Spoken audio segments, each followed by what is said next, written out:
Hai, Assalamualaikum dan salam sejahtera. Apa khabar semua murid?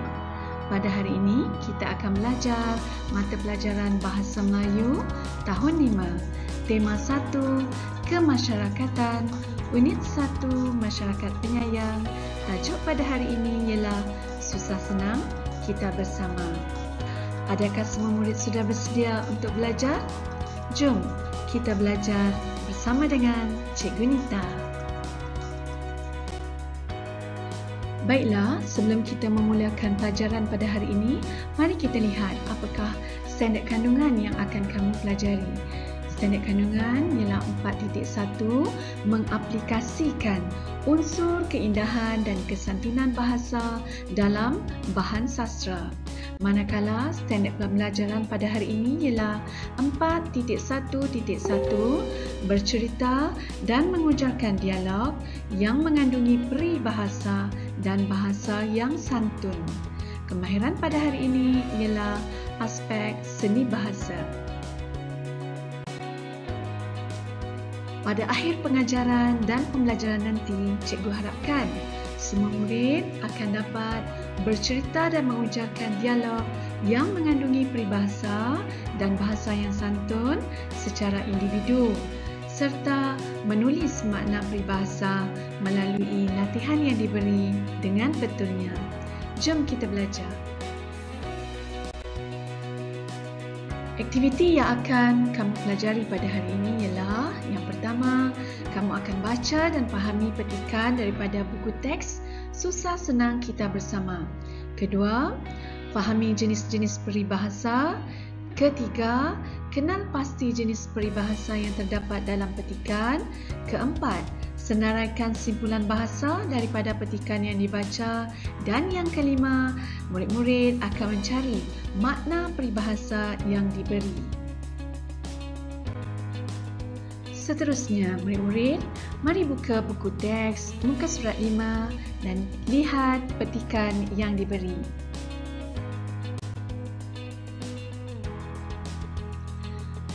Baik, mari kita baca petikan Susah Senang Kita Bersama. Pada suatu hari, Afifi ditegur oleh ayahnya kerana kelihatan gelisah. Afifi memohon maaf. Afifi menjelaskan bahawa dia bersimpati dengan rakannya Danish. Mengapakah agaknya Afifi berasa simpati, ya, murid-murid? Jom kita lihat petikan perbualan antara Danish dengan Afifi. Ini yang dikatakan oleh Danish. Ayah saya mengalami keretakan tulang di bahagian pinggang akibat kemalangan. Beliau memerlukan katil yang bersesuaian di rumah. Jadi murid-murid, Afifi berasa gelisah. Dia berasa simpati dengan rakannya, Danish. Baiklah, mari kita baca petikan yang seterusnya. Encik Nazri mendekati Afifi. Kamu usah susah hati. Rakan Taman Sri Damai telah bulat kata untuk membelikan Encik Azmi sebuah katil khas.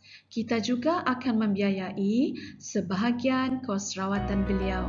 Segala kebajikan keluarga Encik Azmi yang bagai layang-layang terputus talinya akan disempurnakan oleh komuniti taman ini. Jelas Encik Nazri. Terima kasih ayah. Barulah lapang dada saya apabila mendengar kata-kata ayah. Saya dan kawan-kawan juga akan memberikan sokongan moral kepada Danish, kata Afifi. Baiklah, mari kita baca petikan yang kedua. 2 minggu kemudian. Encik Azmi. Terima kasih semua. Penduduk Taman Sri Damai mempunyai hati emas. Bantuan yang saya terima ini pantas macam kilat. Encik Tiong. Sama-sama, kita hidup bermasyarakat, berat sama dipikul, ringan sama dijinjing. Rezeki yang kita ada, kita sumbangkan sedikit untuk golongan yang memerlukan. Hati gajah sama dilapah, hati kuman sama dicicah. Mari kita lihat apa pula kata Encik Rabin. Bertuah sungguh kita mempunyai pengerusi taman seperti Encik Nazri. Beliau seorang yang cepat kaki, ringan tangan.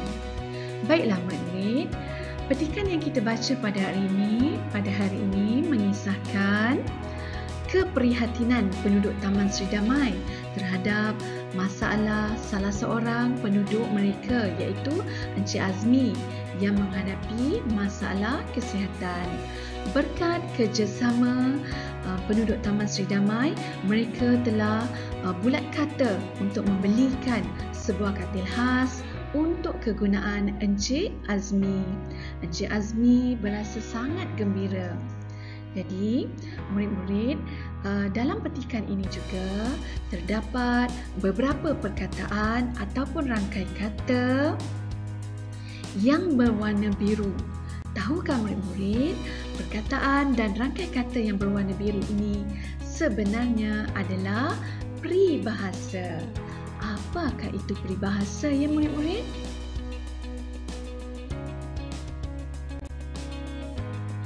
Baiklah, di sini cikgu akan menjelaskan tentang makna peribahasa. Peribahasa ialah ayat atau kelompok kata yang mempunyai susunan yang tetap dan mengandungi pengertian tertentu. Baiklah, di sini terdapat contoh jenis peribahasa. Sebenarnya, peribahasa ini ada 6 jenis. Di sini, rakan-rakan kamu iaitu Misha, Meme, Bob, Hakim, Hana dan Alex akan membantu murid-murid mengenali jenis-jenis peribahasa. Mari kita lihat. Peribahasa yang pertama, simpulan bahasa. Di sini cikgu berikan beberapa contoh. Senang saja nak kenal pasti simpulan bahasa. Biasanya dia terdiri daripada 2 perkataan ataupun rangkai kata. Contohnya, panjang tangan. Apa itu panjang tangan? Panjang tangan, suka mencuri. Otak cair, orang yang pandai. Kaki bangku tidak tahu bermain bola. Ikat perut. Apa itu ikat perut? Berjimat, makan dan minum. Baiklah, seterusnya mari kita lihat perumpamaan. Perumpamaan ni kalau kita nak kenal dia, senang saja. Di hadapan perkataan pertama, dia akan gunakan perkataan seperti, bagai, laksana, apa lagi? Ibarat. Perumpamaannya, contohnya seperti katak di bawah tempurung, bagai pungguk rindukan bulan, laksana katak di harung ular. Ada banyak lagi ya. Baiklah, seterusnya ialah bidalan. Bidalan, biasanya bidalan ni berfungsi sebagai nasihat. Contohnya, malu berkayuh perahu hanyut, malu bertanya sesat jalan, terlajak perahu boleh diundur, terlajak kata buruk padahnya. Itu ialah contoh bidalan. Mari kita lihat contoh pepatah.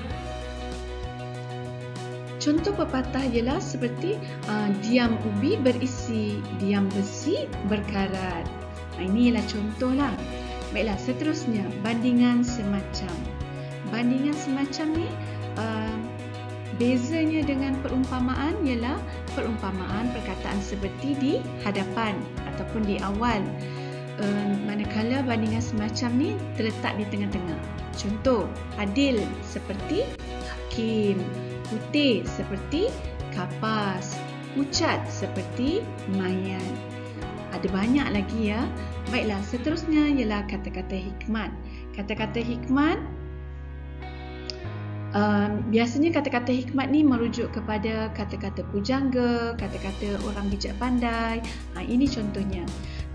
Biasanya kata hikmat ni boleh dijadikan sebagai pedoman hidup.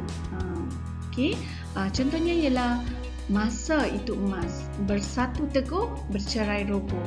Bahasa menunjukkan bangsa. Ada lagi, maju bangsa, maju negara. Ada banyak lagi ya. Jadi ini ialah contoh jenis peribahasa. Baiklah, setelah baca petikan, fahamkan apa itu peribahasa dan jenis-jenis peribahasa, mari kita jawab latihan ini. Lengkapkan peta bulatan dengan simpulan bahasa yang terdapat dalam petikan susah senang kita bersama. Baiklah murid-murid, seperti yang cikgu katakan tadi, dalam petikan ada perkataan dan juga rangkai kata yang berwarna biru.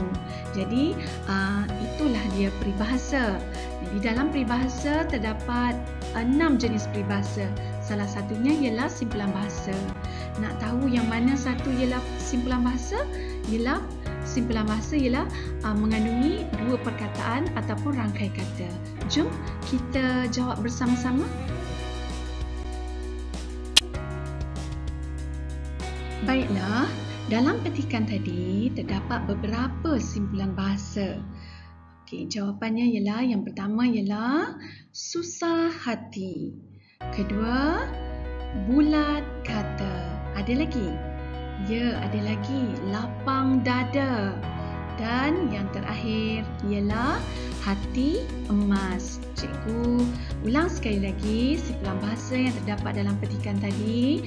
Yang pertama ialah susah hati, bulat kata, lapang dada dan hati emas. Inilah simpulan bahasa daripada petikan tadi. Baiklah, mari kita tengok latihan yang kedua. Tulis maksud peribahasa di bawah. Jadi di sini terdapat beberapa peribahasa, ada 5 peribahasa. Apa yang perlu kamu lakukan ialah cari maksud peribahasa. Murid-murid boleh merujuk kamus untuk mencari maksud peribahasa ataupun murid-murid juga boleh melayari internet untuk mencari maksud peribahasa ini. Jom kita cari bersama-sama. Baik, mari kita lihat peribahasa yang pertama. Hati gajah sama dilapar, hati kuman sama dicicah.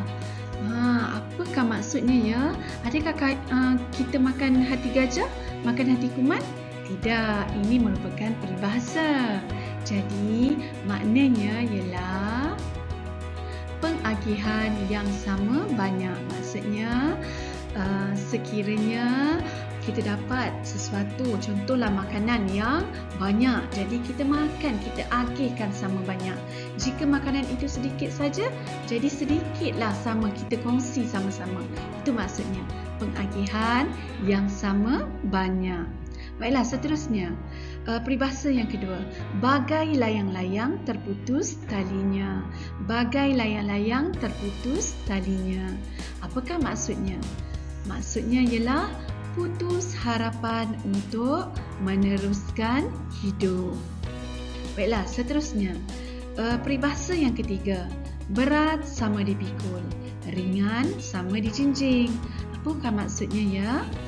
Jawapannya ialah mengalami susah senang bersama-sama. Ataupun maksudnya ialah jika sesuatu masalah itu berat ataupun sukar, sama-samalah kita bekerjasama untuk menyelesaikannya. Dan sekiranya ringan sama dijinjing, maknanya apa yang senang, apa yang mudah, kita kongsi bersama-sama untuk menyelesaikannya. Jangan kita tengok ahli keluarga kita ataupun masyarakat di taman kita yang mengalami kesusahan, kita biarkan saja. Maknanya kita perlu bantunya. Apa masalah yang dihadapinya, kita sama-sama, turut sama membantu. Itu menunjukkan sikap yang saling bekerjasama.